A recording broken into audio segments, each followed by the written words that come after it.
Votre matinale se poursuit sur la Sen TV, la première télé urbaine du Sénégal. Bonjour à vous tous et bienvenue à ce journal. Les professionnels de l'hôtellerie, de la restauration et de la restauration plutôt saluent le professionnalisme des forces de sécurité. Elles ont bien géré la fausse alerte à la bombe au Radisson Blu, ce qui devrait selon eux rassurer les populations, mais surtout les touristes qui viennent ou qui veulent visiter le Sénégal. Le président de l'association des professionnels de l'hôtellerie et de la restauration préfère ne pas croire à une quelconque menace contre la paix dans notre pays. Pape Bérenger Ngom est ici avec Simon Faye.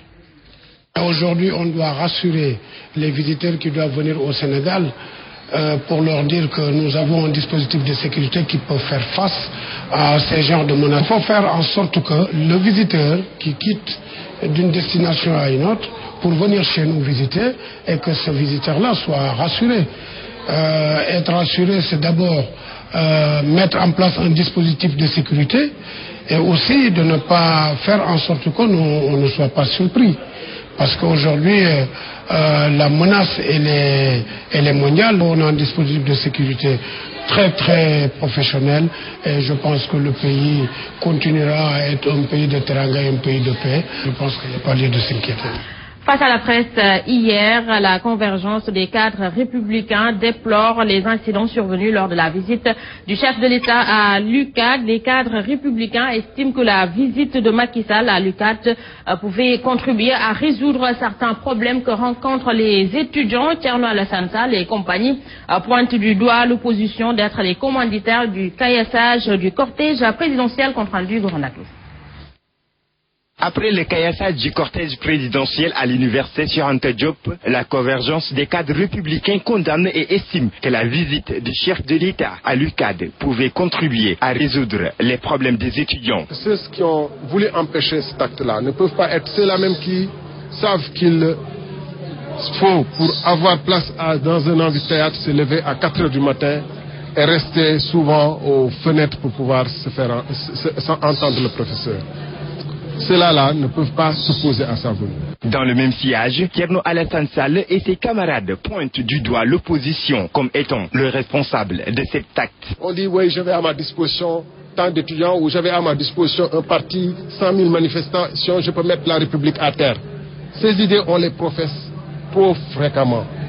Dans une république organisée, on ne peut pas accepter qu'on puisse dire qu'on aurait pu, c'est simplement notre volonté, par notre propre volonté qu'on n'a pas jeté le régime à terre. C'est ainsi que la convergence des cadres républicains magnifie la démarche et l'engagement du ministre de l'Enseignement supérieur. Mary Teuw Niane est en train de faire un bon travail. J'ai vu à l'école polytechnique de Thiès, la première promotion, il y a plus de 30, m'a-t-on dit, de mémoire, je cite de mémoire, 30 ou 35 bacheliers entrés dans cette promotion qui est en cours cette année, où il y a plus de 30 mentions bien et assez bien.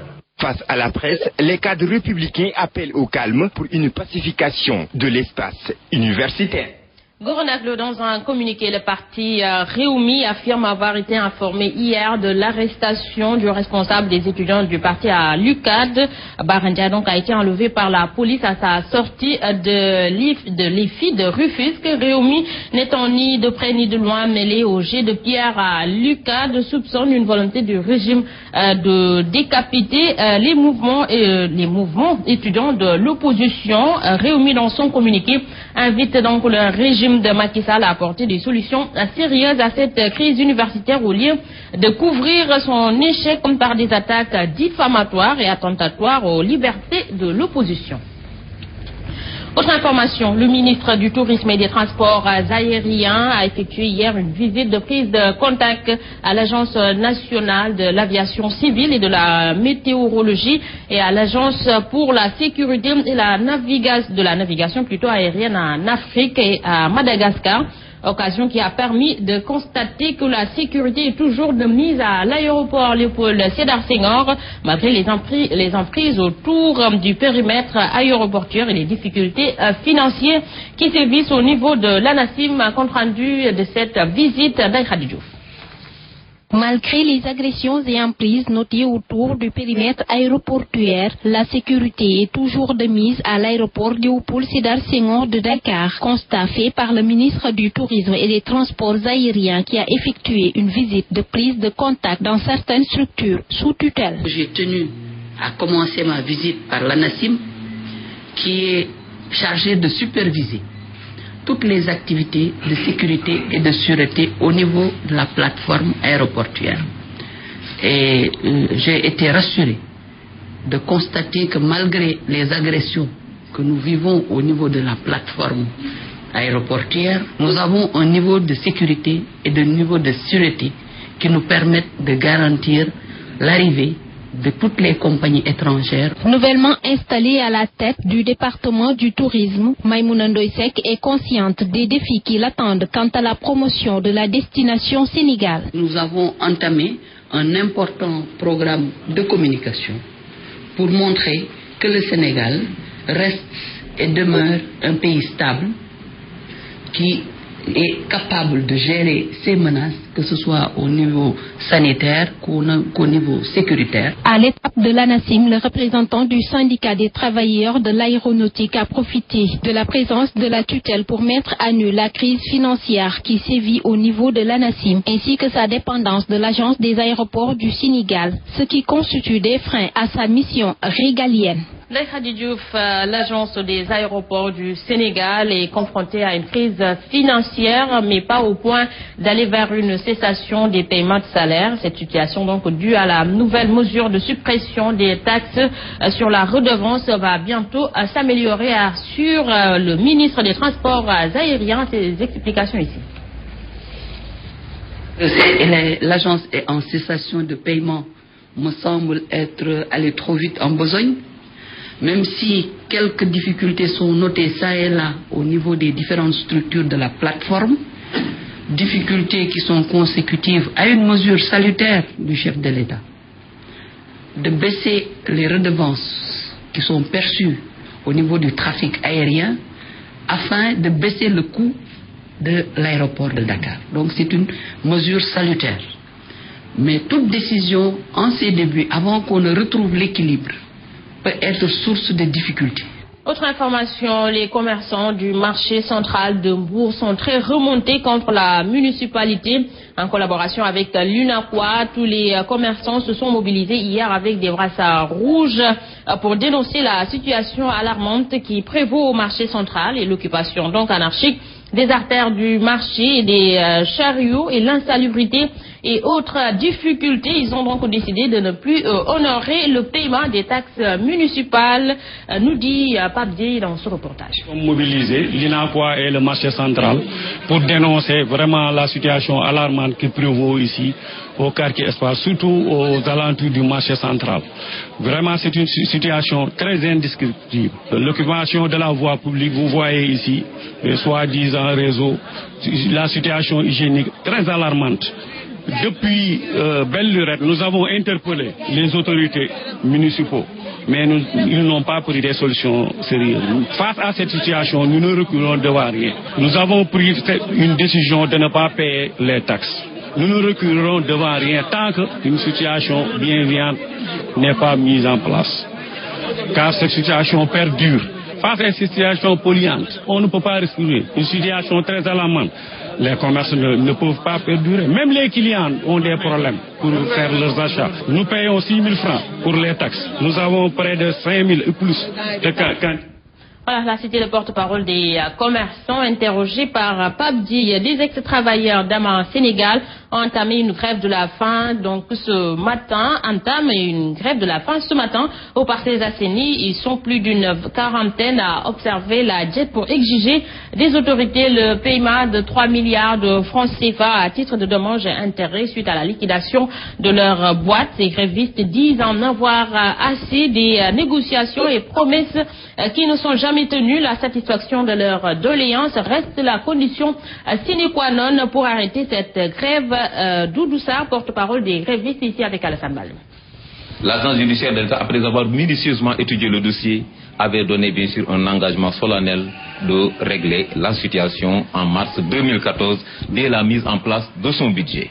Mais malheureusement, à date échue, rien n'a été fait. Donc, à l'occurrence, Mme Koïta, qui est le conseil spécial du dialogue social de la primature, mais Inessa Tambiaye du Haut Conseil du dialogue social et Mme Amina Tatal du Conseil économique, social et environnemental. Donc, c'est au regard de toutes ces considérations qu'aujourd'hui, à partir de ce 5 août, que les gens ont décidé donc de se quitter avec leur conscience et de prendre leurs engagements qu'ils avaient pris en Assemblée générale, c'est-à-dire de partir en grève de la faim. Donc, je pense qu'aujourd'hui, il est temps. C'est le dernier cri de détresse que l'on lance bien entendu au président de la République. Et je pense qu'il ne cautionnera jamais l'injustice et les inégalités sociales dans ce pays.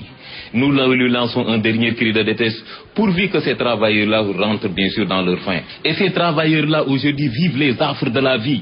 Il y a ceux qui sont au nombre de 50 aujourd'hui qui ont rendu l'âme. Voilà, vous l'aurez certainement compris. Donc, la grève de faim de ces ex-travailleurs de Sénégal a démarré hier, mercredi 5. Reparlons de l'acte 3 de la décentralisation avec l'association des maires du Sénégal qui appelle une fois de plus l'État à trouver des solutions rapides pour aider les collectivités locales qui ont du mal à assurer leur masse salariale depuis la mise en place de cette réforme. L'AMS donc qui a procédé hier à une évaluation de la réforme territoriale durant 72 heures a soulevé beaucoup d'incohérences et de solutions. Compte rendu de cette journée, Lady Mena. Il y a urgence à sauver beaucoup de collectivités locales asphyxiées depuis la mise en œuvre de l'acte 3 de la décentralisation pour l'association des maires du Sénégal qui invite l'État à prendre des mesures idoines. Il y a des collectivités dans lesquelles, depuis 2 à 3 mois, les salariés ne parviennent pas à se faire payer à la fin du mois. Et ça, c'est un problème. C'est pour ça que nous disons qu'il faut un processus qui, celui-là, doit être express, doit être urgent, n'est-ce pas, de renflouer, n'est-ce pas, certaines collectivités locales qui sont dans la crise. Avec l'acte 3, le statut de l'élu local pas encore valorisé. L'AMS de demander plus d'équité. Nous pensons que cet agent qui s'appelle maire n'a pas moins de dignité que les autres agents de l'État. Nous ne disons pas que nous avons plus de dignité, mais nous pensons que le maire n'a pas moins de dignité que le préfet ou que d'autres fonctionnaires de l'État. L'absence de dialogue territorial, une réalité. Aujourd'hui, une relecture de certains aspects techniques du Code général des collectivités locales s'impose. On a des difficultés à savoir qui doit récupérer la patente d'une pharmacie, par exemple. Est-ce qu'une pharmacie est un équipement marchand? On ne sait pas dans la nomenclature et la définition. Beaucoup de pistes de solutions pour corriger certaines imperfections de l'acte 3 vont être soumises sous forme de mémorandum au président de la République par l'AMS. Pour son président, le retour de cette loi à l'Assemblée nationale est une évidence. Voilà, merci à Lady Mendao. À présent, l'actualité judiciaire avec le dernier espoir des souteneurs de Karim Wade. En l'occurrence, la Cour suprême se prononce plutôt aujourd'hui sur la peine ferme infligée à Karim Wade et compagnie. En effet, les avocats du fils de Wade avaient saisi la Cour suprême pour protester contre la décision de la CREI condamnant à 6 ans de prison ferme et une amende de 138 milliards. Cette haute juridiction va voir si le droit a été dit dans cette affaire, mais ne reviendra cependant pas sur les amendes plutôt et les dommages et intérêts. Autre information en bref, c'est le président guinéen qui est attendu à Dakar ce jeudi vers 17h, en visite d'État de 3 jours où Alpha Condé recevra la communauté guinéenne qui attend de leur président la facilitation de l'accès à la carte consulaire jugée un peu chère, mais auparavant, le secrétaire général section Sénégal du parti présidentiel du l'ERPG invite tous les fils de la Guinée à accueillir chaleureusement le président de la paix. Voilà, c'est cette information en bref qui met fin à ce journal-là. Vous tous, merci de l'avoir suivi. Merci à toute l'équipe technique et l'équipe rédactionnelle qui ont participé à la réalisation. L'info en continu, 7h30, Mamda India et Ahmed Aïdara vous retrouve pour la revue des titres en Wolof. 7h45, c'est le journal. Et tout de suite, un coach s'installe dans Saint-Jim. Quant à moi, je vous retrouve à 13h pour le flash d'information. Bon réveil maintenant à tous et bonne journée.